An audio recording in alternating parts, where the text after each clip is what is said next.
All right. Hello, my name is Laura MacDonald, and I am the Director of Professional Learning here at NCEA.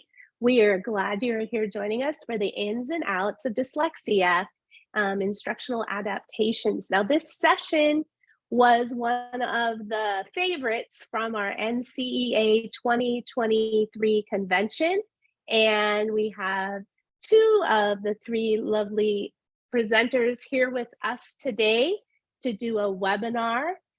Just a few housekeeping notes. If you haven't noticed already, we are recording. So that's the first one. That does mean that you will be able to rewatch this later. Should you see something you really like or want to share the session with somebody else, you will receive a follow-up email with the link to this session. Also, you may have noticed already, there is a Q&A box at the bottom of the screen. This is to be used like a chat box. So if you have questions for either of the presenters, you can put your question in the chat box or in the Q&A box, and they will respond to you when appropriate. And finally, if you're interested in a certificate of completion for this webinar, all you have to do is fill out the survey at the end. You will receive that link. Click on the link, fill out the brief survey, and put in your email, and you will receive a certificate of completion. We love your feedback, so please do share it. It informs our instruction and our webinars and our content moving forward. We also share this survey results with our speakers, so they will get the information and your feedback and comments as well. Today we have two guest speakers. You only see one because technology is technology, but I promise you will hear, and Colleen may try to pop on. Her screen was blinking and she did not want to bother you guys. So we have Colleen and Andrea here, and they will introduce themselves just as soon as we begin everything in prayer. So please join us in the name of the Father, the Son, and the Holy Spirit. Creator God, thank you that you are the light of the world, guiding our steps on your path. Help us to recognize every student we teach as your precious child. May you guide us in the most helpful words and actions with your wisdom. Hear our prayer, Lord, and help us to teach effectively. May you, the God of all grace, who has called us into eternal glory by Christ Jesus, make us holy, strong, and filled with peace. To you be glory and honor forever and ever. Amen. Amen. In the name of the Father, the Son, and the Holy Spirit. I will be here, but I'm going to turn my camera off and turn it over to Andrea and Colleen. Thank you. Hello all, thank you for joining us today. My video is working now, so we're gonna try to keep it going. My name's Colleen Doherty. Again, thank you so much for being here today to learn about the ins and outs of dyslexia and instructional adaptations. Thank you, Andrea, for being here.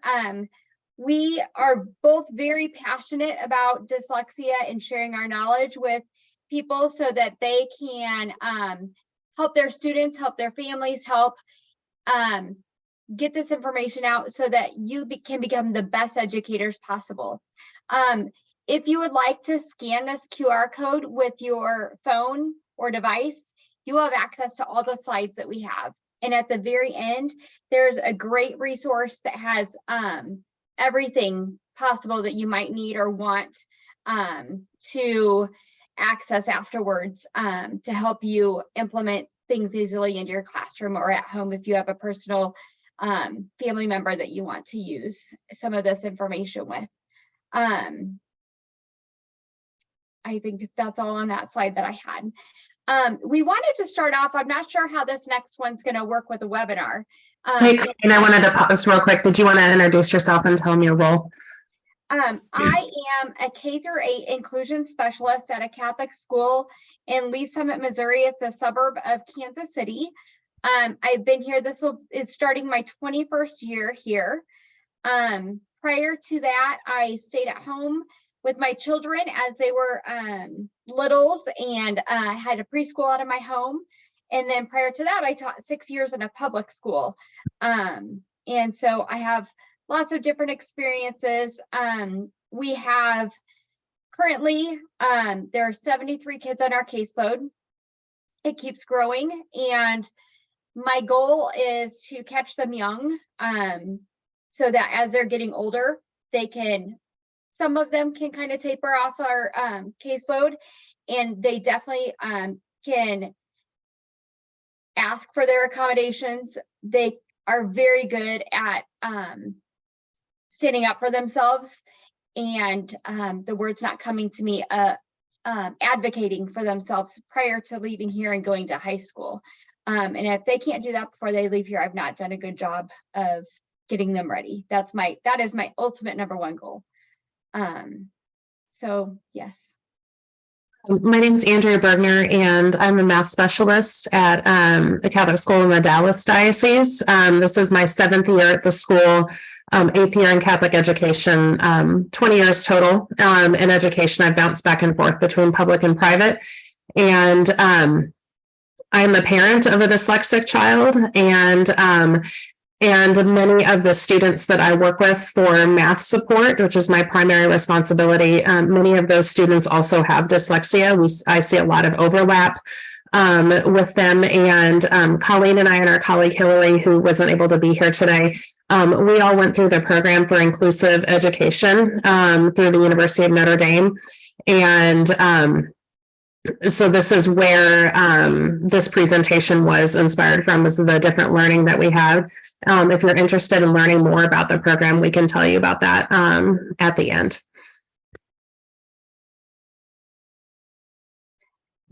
So the first thing we're going to do is I'm going to give you a couple minutes to look over this passage, and I want you to look at the left side of your screen, and it says, when you see a Q, then you pronounce it as a D or a T.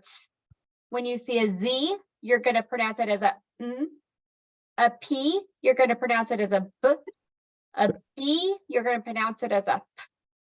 A VS, you're going to sound it as an An A as in bat, so a short A, you're going to pronounce it as an E as in pet, so a short E. And if you see an E as in pet, a short E, you're going to pronounce it as an A as in bat. And what I'd like you to do is look at all these letters and try to figure out what this passage says. I'm going to give you a couple minutes to do that.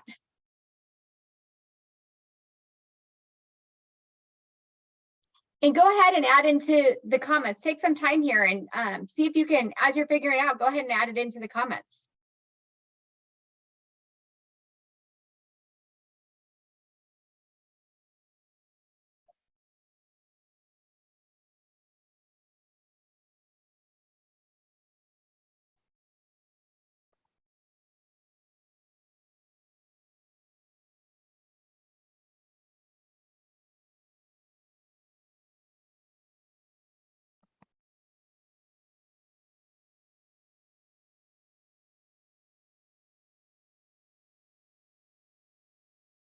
I'm wondering if anybody's getting frustrated or if you're having success.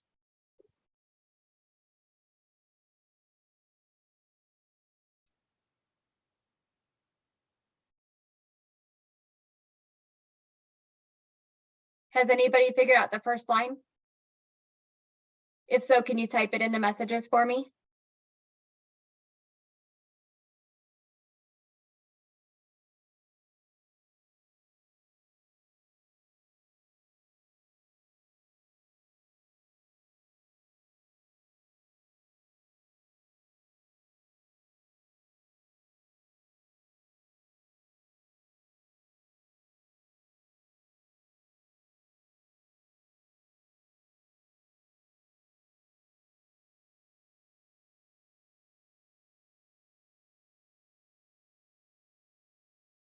So at this point, you've had a minute, and wait time is something that's really important for these kiddos. We need to give them time to think and process, and sometimes it feels like an eternity. So Andrea, will you switch it to the next slide for me? Mm-hmm. So this should have said something like, I'm hoping that some of you got something like, we begin our trip at a familiar place, a body like yours and mine. Did anybody get that for the first line? Be honest. Go ahead and type it in for me. Did you get that? It contains 100 trillion cells that work together by design. And within each one of these cells, oh, can you go back? Thank you. Each has DNA. The DNA code is exactly the same, a mass-produced resume. So the code in each cell is identical, a remarkable but valid claim. So as you can see, reading what was there initially versus what was supposed to be there was significantly different, and it was very difficult to decipher from what was there to what you're supposed to be reading. And this is what it's like all day for some of these kiddos. So when they're acting like they have ADD or ADHD symptoms, or they're acting disinterested, or they're acting out and maybe being disrespectful, or acting really tired, they are, because they have to work so hard. Go ahead and switch for me, please. So in the comments, please, what kind of emotions were you feeling when you were reading this passage?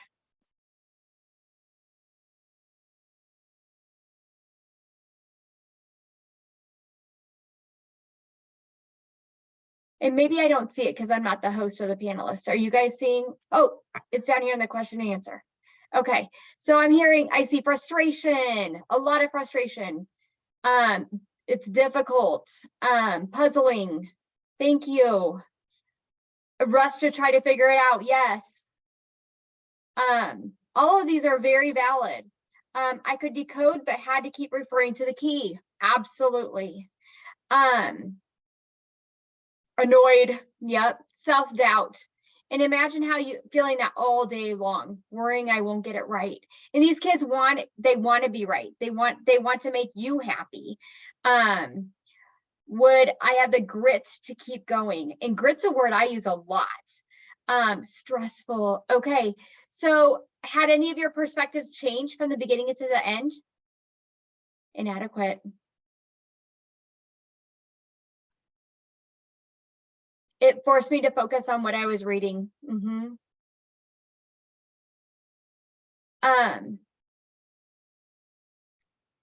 Is there anything that would have made you feel more successful? The time went too fast. Yes. But you know, for me on this end, I felt like it was an eternity. I started using context clues. Yep, and relying on less phonics. So more of that whole language. The labor of understanding the text far exceeds. Yep. Tracking tools would have been helpful. Repetition. Yep. And we'll learn more about that as we go on in this. Reading out loud would have helped. Now that surprises me. I guess you could have referenced your other peers possibly. Oh, you started remembering the sound substitutions. Great job. Practice with a shorter passage. That makes sense. And maybe something you were familiar with. Had some background knowledge.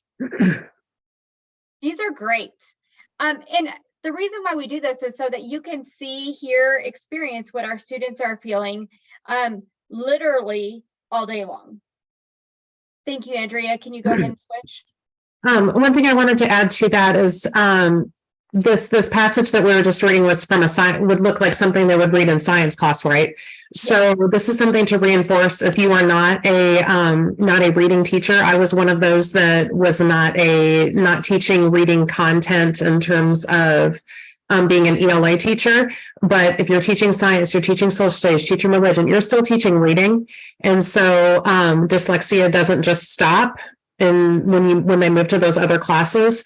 So if you are a content area teacher, or you have colleagues that are, these are things that are important to reinforce to them as well, that dyslexia will impact all content areas. And we will talk more about that as we go along.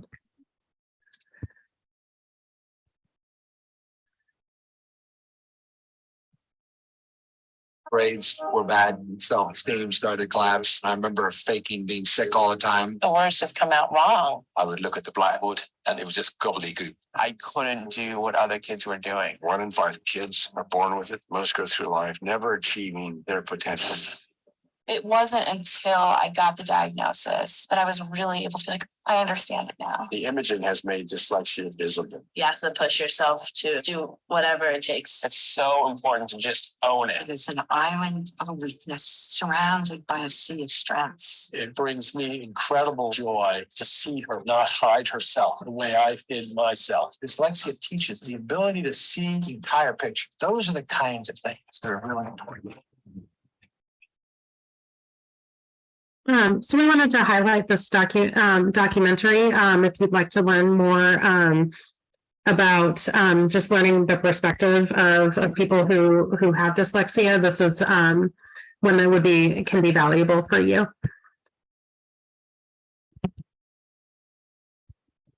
Okay, so let's get into what dyslexia is.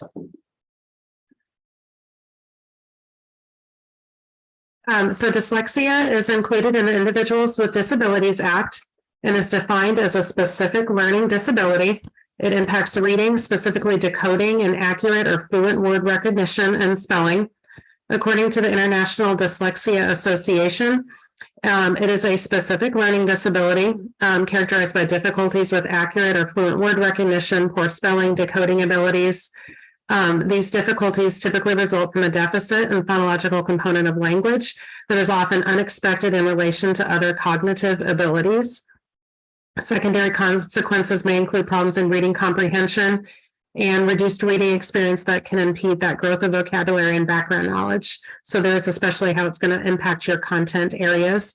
One thing that we will continue to reinforce that dyslexia is not related to cognitive ability. So the child may be very bright, but their score, but their reading performance doesn't reflect that.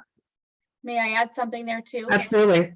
Here it says just on the first line under the IDEA, the International Dyslexia Association definition, it says dyslexia is a specific learning disability. It is, but it's not recognized in all 50 states as a specific learning disability. So I want to emphasize that as well. It should be recognized in all 50 states as a learning disability, but it is not in all 50 states. Go ahead. Okay, so in more simple terms, dyslexia means your brain is built in a way that makes it easy to see visual patterns, but it is harder to see letter patterns, specifically for reading and spelling. Dyslexia means that your brain is not learning to read by the most common road. Brain is getting a lot of practice coming up with different ways to get there, which gives students amazing creative powers. One thing that we see often in the dyslexic students that we work with is that they're very creative, they're very good problem solvers, they learn how to compensate.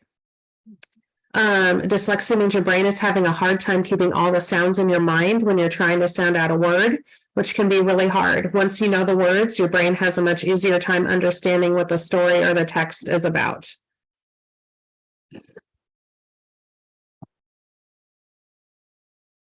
Okay. There is evidence that dyslexia is hereditary. One thing that I've seen when meeting with students, meeting with parents of students, is that their parents may not necessarily have been diagnosed with dyslexia, but as they learn about how their child is learning how to read and their struggles with reading, they recognize those same problems happening with them. My husband is an example of that. Environmental factors can play a role in dyslexia. Proficient readers will use different parts of the brain than readers with dyslexia.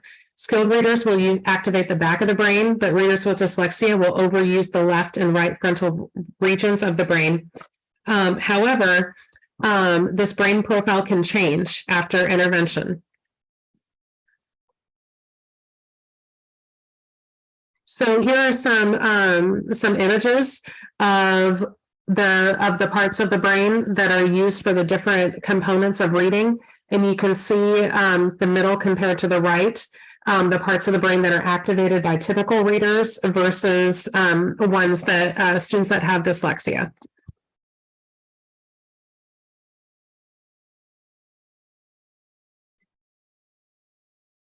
Okay, so here we have, hold on, I have a different slide. Is this me? Sorry, Andrea. Mhm. Okay, so common areas of difficulty, we have phonological processing, and that is taking sounds and producing words. So taking the b, the at, and the t, and making the word bat. Okay, change the b to the b to k, and making cat, and being able to change words that make sense and putting them together and rhyming. Kids with dyslexia, especially at the young ages, really have difficulty rhyming words and making new words, whether they're real words or nonsense words. It's very difficult for them.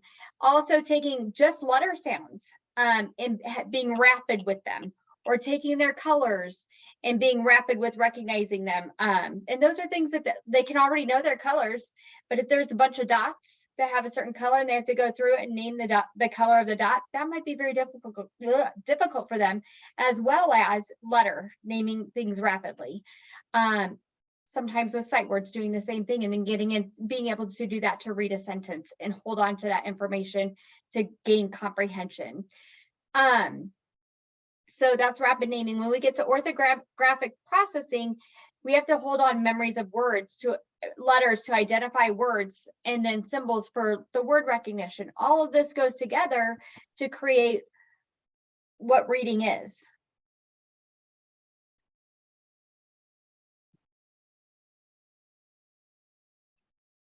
Okay. Go ahead. So one of the things that we've mentioned already is that the dyslexia students, however, have great abilities. So they are very creative. They often think in a big picture, able to reason, strong interpersonal skills. I see this with out of the box problem solving, spatial knowledge. Like this slide here describes my dyslexic child pretty much to a T. She's great at interpersonal skills. She's very creative.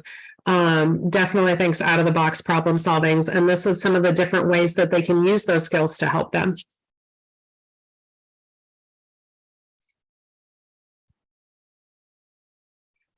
So some of the processes and skills involved in reading integrates several different systems: a visual system, phonological system, working memory, and language. A proficient reader is going to use decoding, sounding out words, fluency, having quick and accurate reading, and then comprehension, understanding the meaning of the text. A proficient reader will have a general awareness that words have parts, have an awareness that these parts have sounds, linking those sound parts to the printed words, and understanding that the printed words and the spoken word are related. So one thing that we want to reinforce with you is dyslexia is more than just seeing letters backwards. To give you an example, my mother is a PhD in science. When I told her my daughter had dyslexia, she didn't believe me. Because I think there's still this misconception that this is what dyslexia is. It is a language-based learning disability. It is not a vision problem. It is not about intelligence. It is not about laziness. It affects the way the brain processes written and spoken language.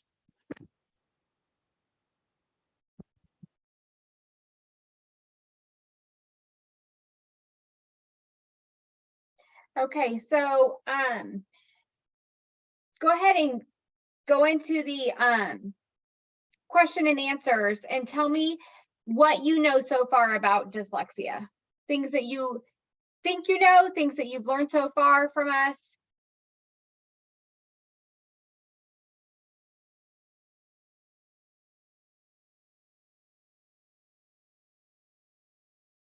Experiences that you've had in your classrooms with students with dyslexia.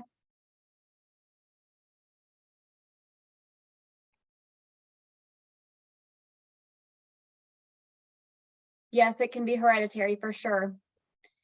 And like Andrea said before, a lot of times the parents don't realize it, but as soon as we start working with their children, they're like, oh my gosh, I wish I knew this when I was growing up, because it would have made my learning so much easier.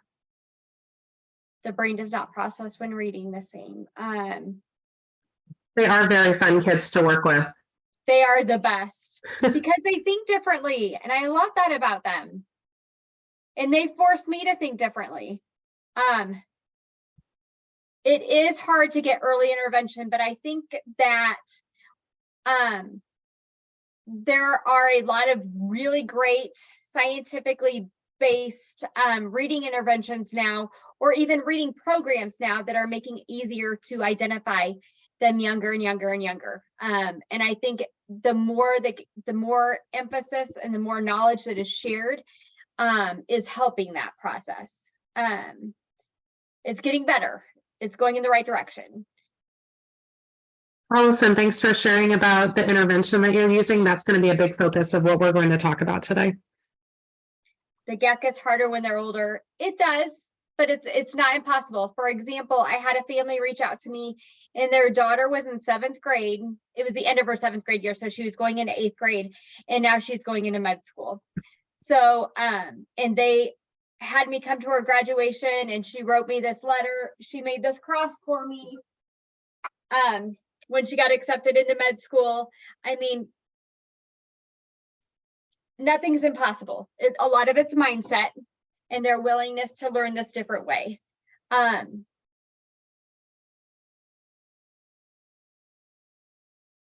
Oh, thank you. The question answer is difficult to work with because you cannot scroll back like you can on a discussion. Oh, okay. This is my first time doing a webinar, so I'm just trying to keep people involved. Thank you for letting me know. The science of reading is proof we can work with all readers. Okay, I love it. You're right. Dyslexia is not cognitive related. In fact, these kids are usually very brilliant. These are all really great things, you guys. I love reading this.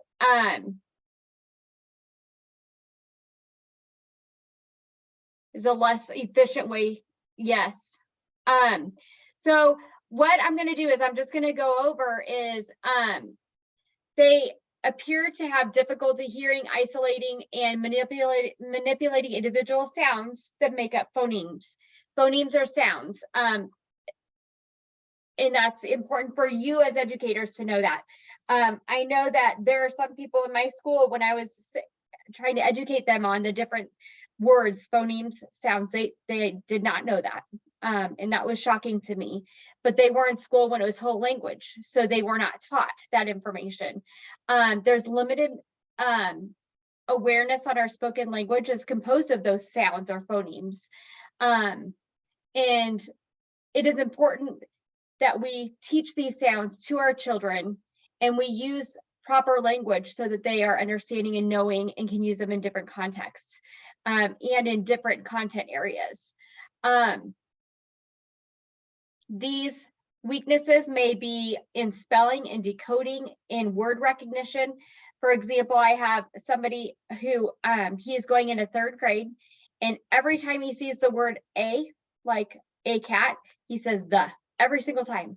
And it doesn't matter if it's like isolated or if it's within a sentence. Every single time he sees the word a, he says the. And we're working on it, but so he doesn't recognize that. He's definitely pretty severe to not recognize that. Go ahead, Andrea. Thank you.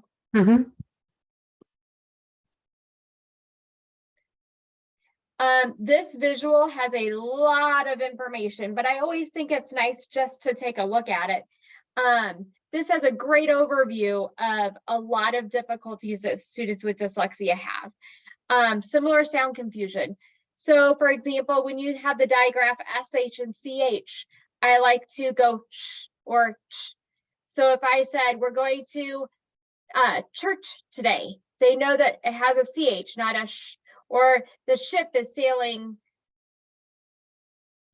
I like to add that stuff so they know that it's a SH or a CH and it's visual to them. A lot of kids have a very difficult time remembering their phone numbers or their addresses. I like to put it to a song. And my kids, they knew their address right away. Memorizing things is still so important. And I think we do a lot less of it now because of technology. We open up our phones and we go to contacts, or we have our favorites and they just go to it, but we need to help teach those and make those brain connections. Rereading, needing to reread. We're going to learn that as a strategy. It's so helpful. But this slide is great to come back to. This visual is really great to come back to. One of the things it says is note taking. If you can have guided notes, you guys, that will save your student with dyslexia. But it not only will save them, but it's going to save a lot of your other students who have other difficulties. So we're talking about removing barriers and making everything attainable for kids in your classroom. Your students will be able to pay more attention to what you're talking about and fill in things as needed. It's not making it easier for them or being unfair. It's leveling that playing field for them so that they can learn. Andrea, is there anything on here that you want to grab? I would say from a math perspective, when talking about telling time, I have to work on telling time with older students, and it is, think about how confusing it is. It's how it's going around and the different patterns of the numbers. Many of them confuse the minute and hour hand. I see it a lot with memorization of their multiplication facts. Just being able to read from left to right, and how we write math problems. You have to write things in certain sequences. So I definitely see the parallel when it comes into to math support. And this would be another great example of a slide to share with other content area teachers, because copying notes in a science or social studies class is going to be just as beneficial for those teachers, or reading comprehension of nonfiction or expository text. So it's going to affect multiple content areas. For math, if I can add to that, times tables is really great for multiplication. And then I haven't seen it in person, but I keep hearing it over and over and over again, is Matthew C is supposed to be a really great program. Again, I'm not speaking from experience, other than I keep hearing it repeated in a lot of different groups that I'm in. There's 2 schools in our diocese that rant and rave about it. I would like to see it in action, but I have not yet. So this slide, again, it talks about difficulties. I want to be able to have some good question and answers at the end. These are things that you would recognize based on ages of students. So as they're young, recognizing letters, whether it's just the letters in their names, that's important. For I have a kiddo, his name's Ace, and he's old enough to spell his name, ACE, and he's still struggling. Pronouncing words like, instead of low, now I'm going to say it wrong, lawn mower, it's mon lower, and little things like that that we think is really cute, right? And but then there's a certain age that it's not appropriate, but we have to recognize that we need to change that habit. But that is also a sure sign of somebody with dyslexia. When we talk about gripping a pencil, some reversals, that can be a sign of dyslexia, but it's not the only sign. Trouble with word problems in math. And in math, you guys, it is so language based anymore. So when we're talking about accommodations for reading and writing, they need it in math too. Math has become so difficult for these students with dyslexia because it's not strictly math anymore. And then when we talked about when we're moving up to teenagers and stuff like that, if they have to read aloud, I guarantee you they're going to be counting ahead, and they pray to God that nobody gets skipped or nobody has to go to the bathroom and their number changes, or they're all worried about that.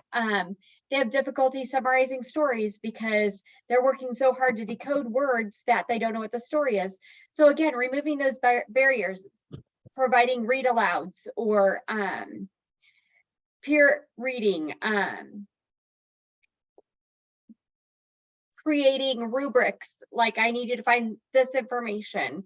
They have difficulty with memorizing. So if you have dates, have them, maybe you're studying different wars and they have to know 7 of them, the dates. Maybe it's the Battle of the Bulge, and I don't know, a bunch of these dates, and maybe you require them to know the 2 most important. But leveling that playing field, what's going to apply to their life long term? All right, so from a a Catholic school perspective, our identification process is going to look a little bit different. We're going to start with either the teacher, possibly the parent as well, noticing a child struggling, discussing relevant family history. Like we mentioned, there is evidence that dyslexia is hereditary. So identify that the child is struggling, then the teacher is beginning a consistent research-based intervention and documenting student progress. We will get into that, some research-based interventions that you could use with your students. If a student has been receiving those consistent interventions but not showing growth, then we would suggest evaluation, but the interventions are still continuing. We see that I've seen that at my own campus, that the intervention should continue, because if the child has received that diagnosis after the fact, then they've already got that level up, as opposed to just halting the process. In the private schools, families can go through the public school where they live to get that testing, or they can get a private diagnosis. And then student data and test results are used to create and implement an appropriate remediation plan. Depending on the nature of your school will depend on what services can be provided. I'm at a school that does have 2 language therapists, but in our diocese, that we have a language therapist that travels among multiple schools. So the remediation plan will depend on the needs of the child, and then also the needs of what the campus is able to provide for them. So we just heard about identification. Now we're going to find out, okay, we've identified somebody, what's the eligibility? So we're going to look at data and follow the following characteristics. Is there difficulty with fluent reading? Do they have poor spelling? And for poor decoding ability? All right, if we say yes, then do they have difficulty with, do these difficulties result from deficits in phonological language? And are these difficulties unexpected for their age in relation to other people in their classroom instruction? So under IDEA, both identification of the condition and the corresponding need for specially designed instruction as a result of the disability. So they have to meet 2 of these criteria to be eligible. And then the different types of evaluation, or major types of areas that are evaluated for ELA, if you look down the column there are several different types of tests that they can do there. Typically, they always for sure do an expressive and receptive language test. There's always a rapid naming, there's always a visual or verbal memory skills, there's always a reading comprehension and spelling and written expression. So if you look down this, you can see ideas of what types of ELA testing there's going to be.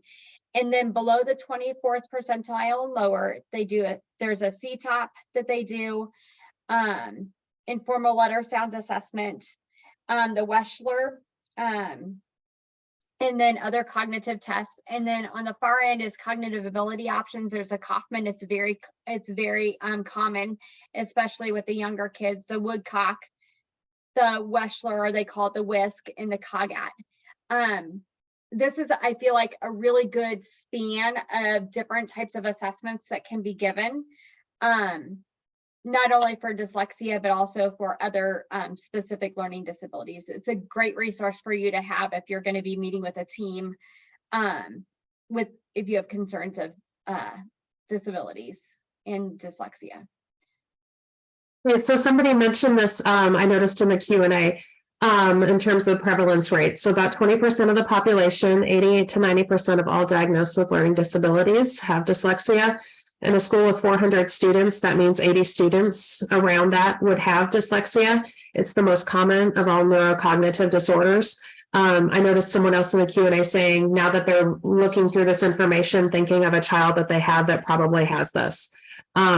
More than likely, yes, that's come to your mind. My daughter was a late diagnosis, and it was something that I had to push for. She's a good kid who was able to do school well, and then it got to the point where the work was getting too hard, and that gap was starting to widen.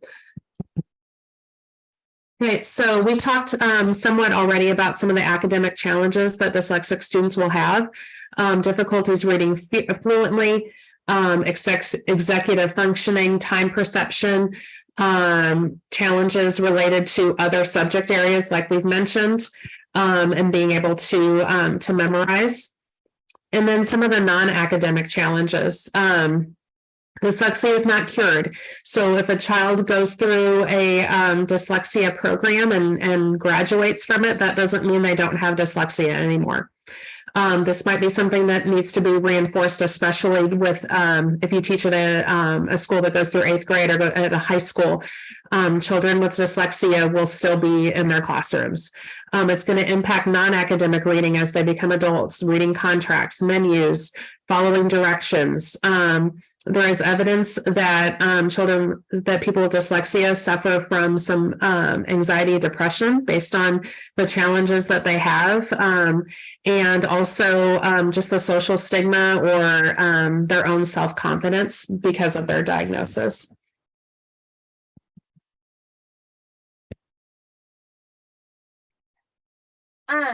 So in the next several slides, we're going to share with you some good evidence-based practices that can be used with students with dyslexia. And the first one is based on the science of reading. The second one's multisensory learning. Then we have assistive technology, repeated reading, and explicit vocabulary instruction.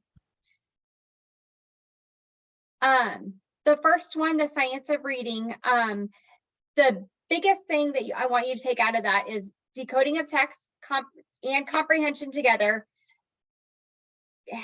create or equal reading to gain meaning. You have to have both of those two components together to get reading to gain meaning. So you have a struggling student with lack of phonics and phonological awareness, which negatively impacts their comprehension. We know those students that have to sound out to get to, and they're trying to read a sentence, and they're having to sound out things so much that by the time they get to that period, and I'm like, so can you explain to me what you visualized in that sentence? And they're looking at me like, I have no idea. Like I did at. And so we'll reread it a couple times until they can read it fluently, and then they can create an image in their minds. So we have to have decoding that is fluent to gain that comprehension, to gain meaning. And that's what the science of reading talks about. And this is wonderful. So a couple other times when we've done this, people have reached out and they're like, how do I get this image? So this image is, I would keep it in your classrooms. I'd put it in your hallways. This is a great visual of exactly what the science of reading is. It's taking decoding, phonological awareness, and sight recognition, and weaving it in. That's what those three things create word recognition, and weaving it in with language comprehension, which is vocabulary knowledge, background knowledge, language structure, literacy knowledge, and verbal reasoning. And they come all together, and they tie together and create skilled reading with comprehension. Do you guys have any questions about that? So different intervention programs that you can use for this to get better reading output would be the SOAR program, Barton, Hegarty, Lindenmove Bell, or any Orton Gillingham program. Have any of you guys used Hegarty? I love it because it comes with videos, and there's arm movements. The kids are so interactive. I have it K through 2 in our building, and it's 15 minutes a day, and the students love it.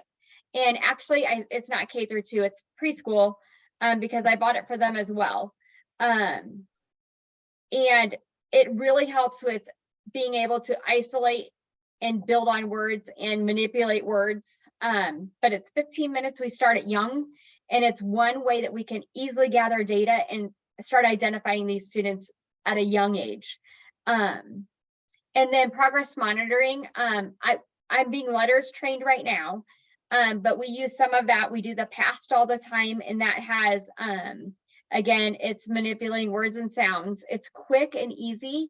Both of these are, And then the CBMs, you guys can get those free online. And it does real words, nonsense words, letters, letter sounds, fluency. There's some math CBMs. And if you just type in easy CBM online, you can get all of that for free.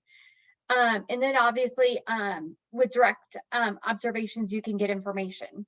So if you look at this picture on the bottom right-hand corner, it shows students interacting, and that's with the Heggerty program. It's really wonderful, very interactive, multisensory. Thank you, Hillary, or Andrea. Okay. So the next intervention is multisensory learning, and I'm sure that you guys you hear about that a lot. And I don't want you to be confused with the idea of, oh my gosh, I just lost it. I don't want you to be confused with the different learning styles. It's different. So we're using lecturing, reading, audio visuals, demonstration, discussion. I want the kids practicing doing things and then teaching it to others. If they can teach it to somebody, if they can teach it to their partner next to them, they understand it and they know what they're doing. So the challenge being addressed is students struggle with developing reading skills by activating areas of the brain to increase memory, impacting their understanding in all content areas. Here we go again, we're talking about all the areas that they are involved in during the school year. So the more that we can get them engaged with doing, the more they're going to remember. We want them to be more engaged, using more sensories, collecting information, making connections, understanding by working through problems, using problem-solving skills. And that's something that these kids are usually really good at. Building their weaker skills instead of just focusing on their strong skills.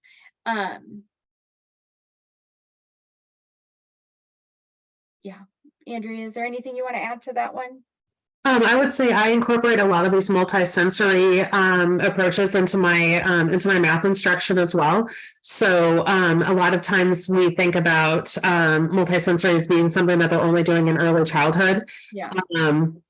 But that is not the case. Older students benefit from using tactile materials. I use songs, I use movement, going outside. I do all of those elements for maths and for my math instruction as well. So multisensory does not just have to be something for younger children to do. And especially when it comes to math, there's this progression where students need to have that concrete experience before they move to the representations and abstract anytime that they're learning content. Totally agree. And on the left, there's some multisensory things where they're using sand, or they're using clay, or they're using magnets, or they're using different colors. I also like to use scents a lot. So the sketch, Mr. Scentsy sketch markers, or scented, I use lots of different scented things that also help. What else do I do? Getting up and going or working in the classroom, I think is very important, getting on their feet. So if we're working on a 3-syllable word and they're trying to divide that 3-syllable word, I might have different, not stickers, but round things on the floor that they have to step on for each syllable. And if they step on just one and they say the word fast and they think it's a 1-syllable word, we'll keep practicing that until they hear the 3 syllables and they step on the 3 circles. But that's easy. You can do that with multiple kids at a time. With this multi-sensory, you have the Heggerty that I talked about, the Barton Take Flight, and you can use lots of different things, shaving cream, wiki sticks, progress monitoring. You can do direct observation again. You can code words. And if you look at this picture at the bottom right-hand side, success has 2 breathes because it has 2 short sounds. And then the full is boxed off because it is, oh my gosh, I'm drawing a blank. The suffix? Thank you. And then monitoring word manipulation. So all these great things that you can do with your students.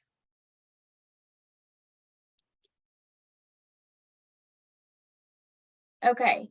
And assistive technology. I think this is one of the best ways to implement things to remove barriers for your students. For example, if they're reading at a 2nd grade level and they're in 6th grade, there are so many different things that you have that are available to bring down the content area or to read to them so that they can be doing, reading, understanding the same things that the kids are in the regular classroom. If you're not already using Google Read and Write, I strongly recommend it. It has a great picture dictionary that is phenomenal. There are different programs that use read alouds. I do Reading Ally. It's and then another thing is like we double space a lot, but if you make your spaces even bigger, it makes it easier for them to read. Highlighting as you're reading is very good. And then recognizing that this stuff again can be used in all content areas, but knowing the apps that can be used will be very helpful. So one example that came to mind for me, our campus uses the program iExcel for math, primarily for math. Okay. You can have the audio feature enabled where problems are being read aloud for them, and it doesn't matter how old they are. So for our students that have dyslexia and learning disabilities, I automatically enable that audio option for them because after about 3rd grade, the program defaults to not have it available to them anymore. It doesn't. But you can turn that back on. That's something that a math teacher needs to be made aware of because we don't want to keep them reading the problem from being able to solve it correctly. And just the role of the different ebooks that they have out there. If your school uses STEM scopes for science, they have a leveled reading passages on there. So they're still running the same content, but the passage has been leveled for them. I'm going to go ahead and skip this video. It's just a description of the read and write extension.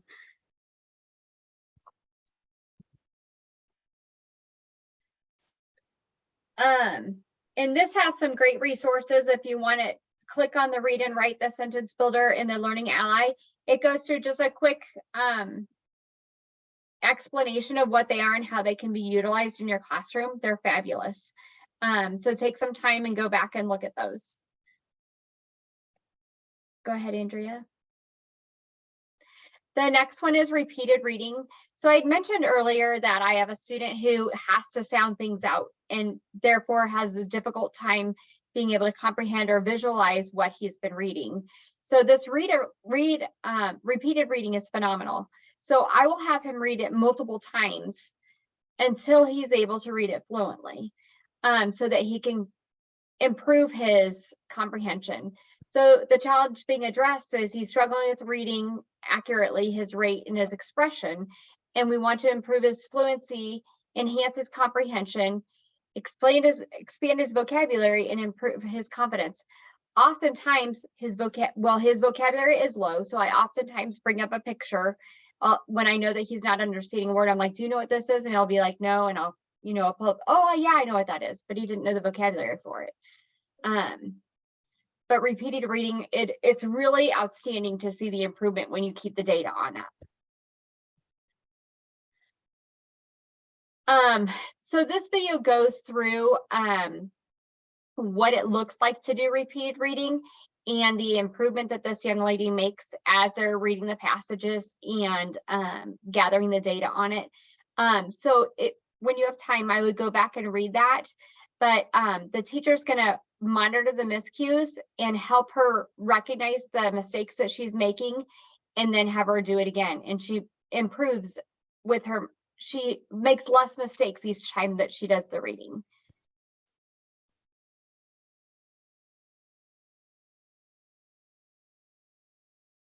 And then interventions, it increases oral reading fluency, word attack.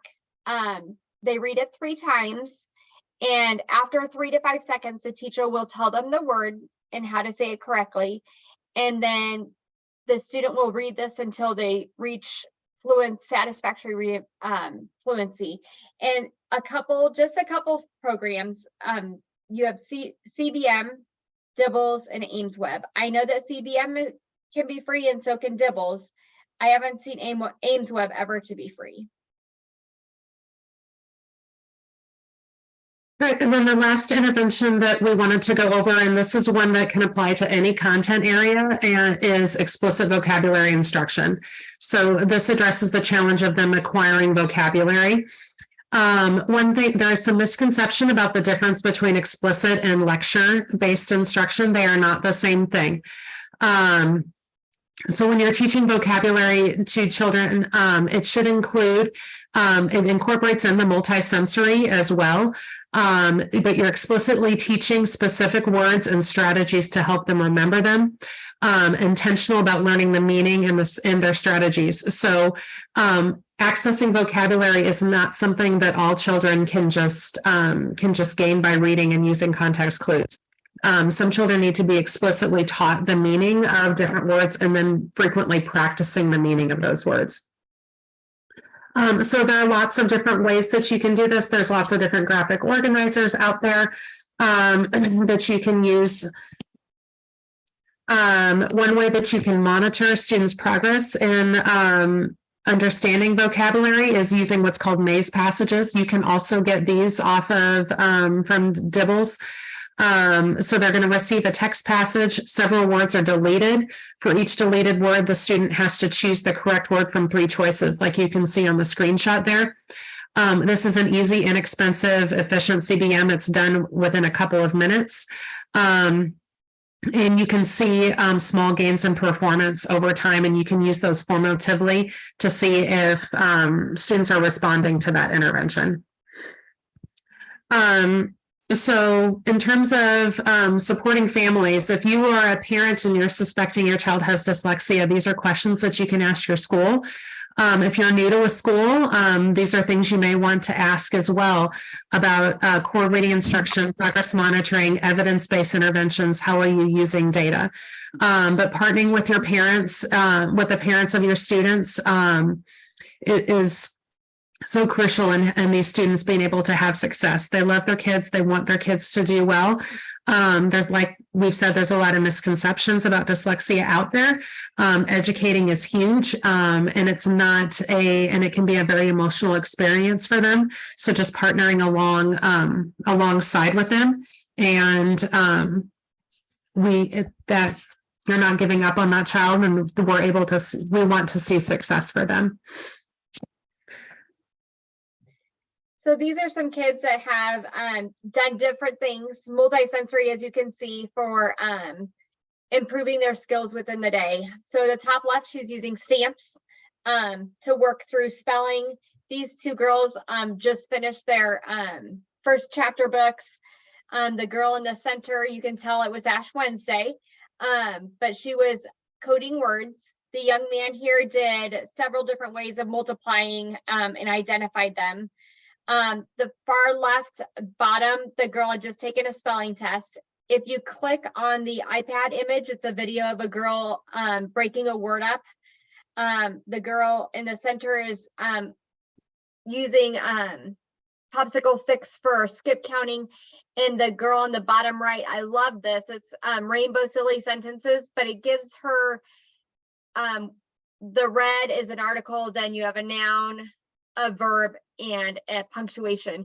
So it gives her something specific that she has to use to build a sentence. And then after she builds them, she gets to write them.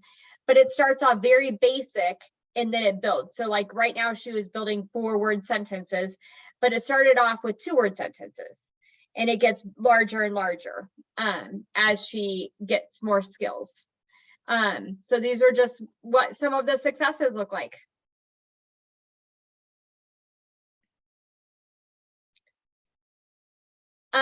We were going to do a writing simulation, but obviously we're out of town, so we're out of time, so we're not going to be able to do that. But it would have been fun. Here it says, yes, we're different.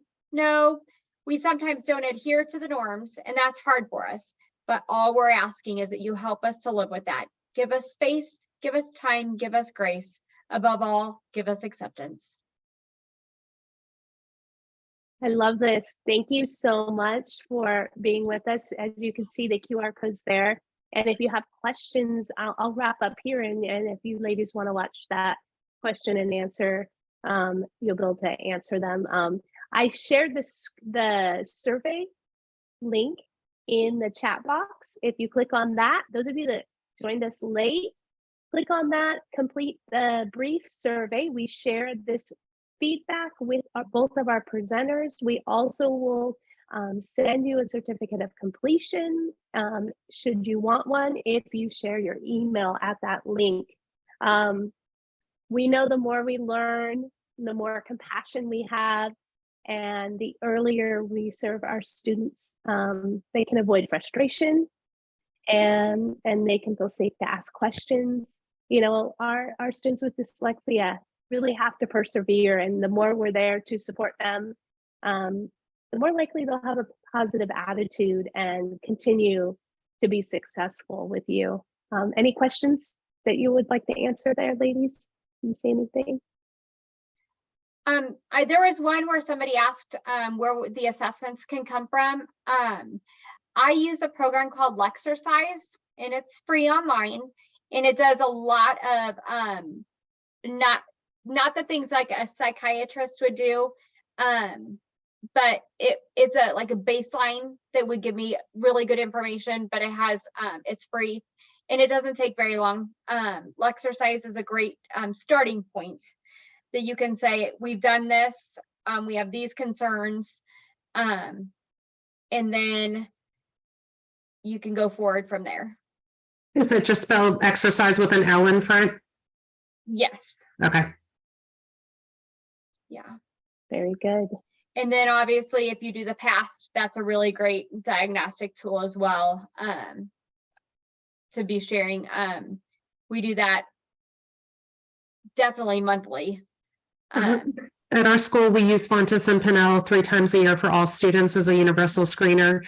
And then our academic language therapist will administer DIBELS for those that where there are some concerns. We also have MClass, which is something that the state of Texas, the public schools in the state of Texas use.